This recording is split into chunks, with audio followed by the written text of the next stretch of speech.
મારું નામ અજીત કુમાર એમ જોશી, મામલતદાર રાજકોટ પશ્ચિમ તરીકે હાલ હું ફરજ બજાવું છું.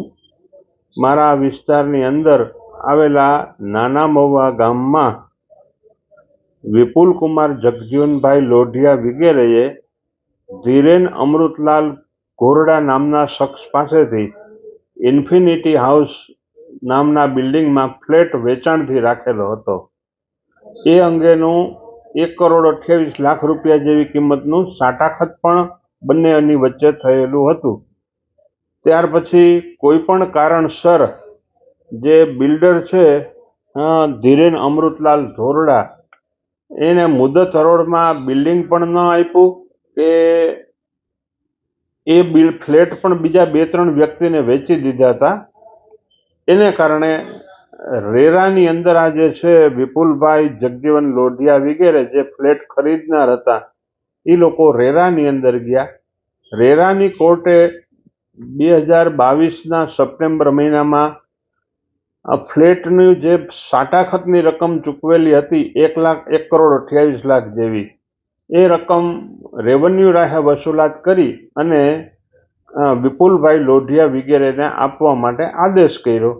એના અનુસંધાને કલેક્ટર સાહેબ રાજકોટ દ્વારા એમના આદેશ અનુસાર જમીન મહેસૂલ કાયદાની કલમ 152 હેઠળ રેવન્યુ રાહે વસૂલાતની કાર્યવાહી કરી. 152ની નોટિસ આપ્યા પછી 154 હેઠળ જપ્તીની કાર્યવાહી મારા પુરોગામી મામલતદારશ્રીએ કરી હતી. તેમ છતાં ધીરેનભાઈ અમૃતલાલ ધોરડાએ કોઈ પૈસા આપવાની તૈયારી ન બતાવી અને અમોને જે જાણવા મળેલ છે એ મુજબ એ અત્યારે આ દેશ છોડીને બહાર જતા રહેલ છે, ક્યાંક વિદેશમાં.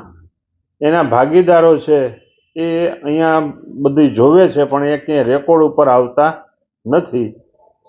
અને આ વ્યક્તિને જે પૈસા છે એ કઢાવવા માટે થઈ અને એના માલિકીના જે 2 ફ્લેટ હતા ધીરેનભાઈ અમૃતલાલ ધોરડાના નામે, ઇન્ફિનિટી હાઉસ નામના બિલ્ડિંગમાં એક ફ્લેટ નંબર 202 અને 401, આ બંને ફ્લેટની નગર નિયોજક પાસે મૂલ્યાંકન કરાવી અને હરાજી કરવાનો નિર્ણય અમે લીધેલો છે. અને આગામી તારીખ 17/2/2025ના રોજ અમારી કચેરી ખાતે આ ફ્લેટની હરાજી રાખેલ છે.